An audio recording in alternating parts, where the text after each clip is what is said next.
biggest fears when it comes to language learning is speaking my target language with natives. Because of that, I had to find other ways of actually learning how to speak a language by myself at home, and these are the things that I do. I make videos of myself speaking my target languages. Last year this time it was so weird and it felt crazy as hell, but now it's pretty normal and I do it very frequently and very often. I speak out loud to myself in my target language. There are a few phrases that I say very frequently in English, so I learned how to say those in my target languages, and I say them instead of saying the English equivalent. I narrate my life in my target language. Think of it like a story and you're the main character and you're talking about everything the main character is doing, except on a much less deeper scale, since you know you're not very proficient in that language as yet. But whenever I'm doing any little things, like for example I'm making a cup of tea, I say all the steps out loud so that I can see what vocabulary I need to learn in my target language. I watch and listen to media in my target language and I try to repeat as much as I can. Even though I may not understand what exactly is being said when I listen to the media, whenever I do understand something, I try my best to repeat what is being said in the way that the person is saying it.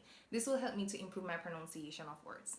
One of the issues I have when it comes to speaking is being able to think about what I need to say before I say it. So whenever I have this issue, I would write down what I want to say, like for example in a journal entry, and then I'd say it out loud afterwards. These are tips I've been using for the past year to help me improve my speaking, and honestly I think they work so well because there are times when I will have full conversations in my head in my target language. There are even times when I've had dreams in my target language, and honestly that's really crazy. If you're curious to see what other resources I use to learn French, then you should definitely check out this ebook where I explain and I talk about all the things that I've ever used to learn French. Try these tips and let me know how they work for you. Happy learning!